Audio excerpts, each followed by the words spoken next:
আসছে ডিসেম্বরেই কি জাতীয় সংসদ নির্বাচন? আর যদি হয় তাহলে রাজনৈতিক সংস্কার সম্ভব হবে কতটা? দল বা জোটগুলোর মধ্যে কে হচ্ছে কার মূল প্রতিদ্বন্দ্বী? ছাত্রদের নতুন দলের আত্মপ্রকাশ রাজনীতির কতটা গুণগত পরিবর্তন আনতে পারে বিশ্লেষণ করার চেষ্টা করেছেন সহকর্মী মনিরুল ইসলাম মিন্টু। ডিসেম্বরের মধ্যেই আগামী জাতীয় সংসদ নির্বাচন, বিএনপিকে এমন আশ্বাস দিয়েছেন প্রধান উপদেষ্টা ডক্টর মোহাম্মদ ইউনূস। তিনি বলেছেন যে ডিসেম্বরের মধ্যে নির্বাচনের ব্যবস্থা করে তারা কাজ করছেন। নির্বাচন যখনই হোক, দল গোছানোর পাশাপাশি তাদের রাজনৈতিক তৎপরতাও বেশ স্পষ্ট। জনগণের শাসন এখনো পুনঃপ্রতিষ্ঠা হয় নাই।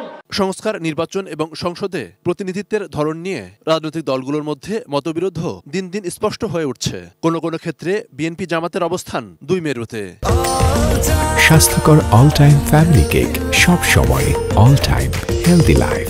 আনুপাতিক প্রতিনিধিত্ব হারে যে নির্বাচনের ব্যবস্থা আধুনিক গণতান্ত্রিক বিশ্বে উপযোগী, এটা আমরা প্রপোজ করেছি। এগুলো তো আপনার সমস্ত রাজনৈতিক বিবেচনায় দেশকে আরো ভঙ্গুর অবস্থা নিয়ে যাওয়ার একটা পরিকল্পনা ছাড়া কিছু নয়।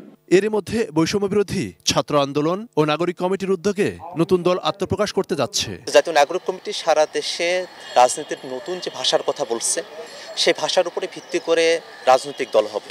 সব মিলিয়ে রাজনীতি এবং ভোটের সমীকরণ নিয়ে জনমনে কৌতূহল কম নয়। ফলে রাজনৈতিক পরিবেশটা ভোটের আগ দিয়ে একটু চমক থাকতে পারে, একটু ভিন্নতা আসতে পারে, একটু মতবিরোধের জায়গা তৈরি হতে পারে, আবার হুট করে কোথাও কোথাও ঐক্যের বিভিন্ন দল একসাথে হয়ে যেতে পারে।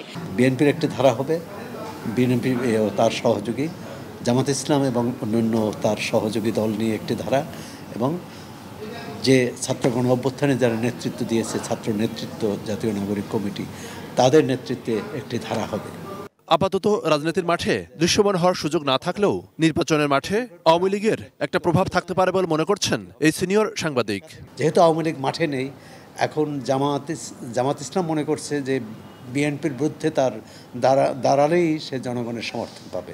বিএনপিও মনে করছে যে এখন জামাতের পক্ষে কথা বলার, বরং জামাতের বিরুদ্ধে অবস্থান নিয়ে সে জনগণের সমর্থন পাবে। সময় যত গড়াবে রাজনীতির মাঠে তত নতুন নতুন উপাদান যুক্ত হবে বলে মনে করছেন তারা। সরকার আবার অন্যান্য রাজনৈতিক দলের সাথে, বিশেষ করে যে বড় রাজনৈতিক শক্তি এই মুহূর্তে বাংলাদেশের রাজনীতির মাঠে আছে, বিএনপির সাথে কতটুকু সমঝোতা বা নেগোসিয়েশনের জায়গায় বিএনপি তাদেরকে করতে পারে, কিংবা তারা বিএনপিকে কনভিন্স করতে পারে, এই রকম অনেকগুলো পরিস্থিতির উপরে আসলে নির্ভর করছে নির্বাচনটা এই বছরের শেষ নাগাদ হচ্ছে কিনা। মনিরুল ইসলাম মিন্টু, এটি নিউজ, ঢাকা।